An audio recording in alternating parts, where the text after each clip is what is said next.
Welcome back to my channel. Hello বন্ধুরা, সবাই কেমন আছো? আশা করছি সবাই ভালো আছো। অনেক দিন পর চলে আসলাম ব্লগ ভিডিও নিয়ে। তো রান্না বান্না সবাই আসলে পারো সেটা জানি, আমি আসলে যা রান্না করব সেটাই শেয়ার করছি, আর কিছু না।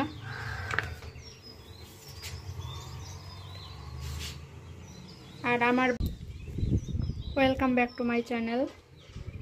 হ্যালো বন্ধুরা, সবাই কেমন আছো? আশা করছি সবাই ভালো আছো। অনেক দিন পর চলে আসলাম ব্লগ ভিডিও নিয়ে।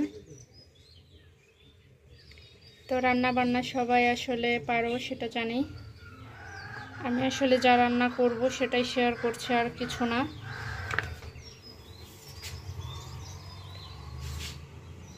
আর আমার বাসার অবস্থা তো খুবই খারাপ। দেখো, সাজানো গোছানো দেখলে কি হবে, এই যে একদম খুব। এখন তারপরেও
তরকারিতে একটু গরম জল হলে বেশি ভালো হবে। সুইচটা দিয়ে দিচ্ছি, এখানের এই সুইচটাও দিয়ে অন। তো আবার চলে যায় রান্না। এখন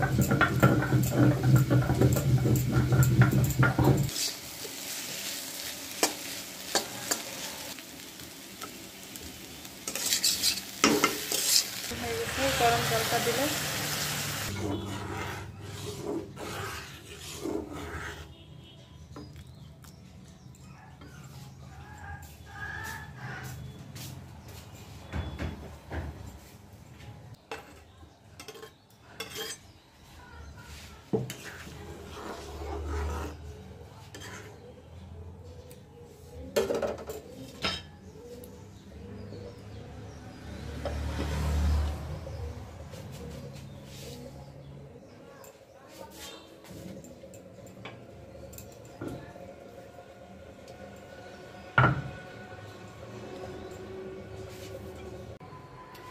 রান্না বান্না শেষ করে যে প্লেটে সব কিছু গুছিয়ে নিয়েছিলাম সেটাকে খাওয়া শুরু করে দিয়েছি। তো অন্তত এই খাবারটা মাসে 3 বার আমি রান্না করবই। আর আমার বাসাতেই মুরগি যেহেতু আছে, আমার সমস্যা হয় না। দেশি মুরগির ডিম দিয়ে আলু দিয়ে আসলে রান্নাটা অনেক মজা লাগে। যদি আমার চেহারা অনেক ফ্যাট হয়ে যাচ্ছে, মানে এখন 62+ ওজন হয়ে যাচ্ছে, মানে গেছে।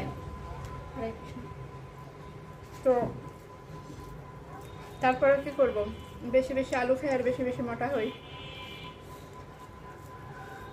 অনেক মজা হয়েছে, নিজের রান্না নিজে আসলে বলতে হয় না, কিন্তু আসলে অনেক মজা।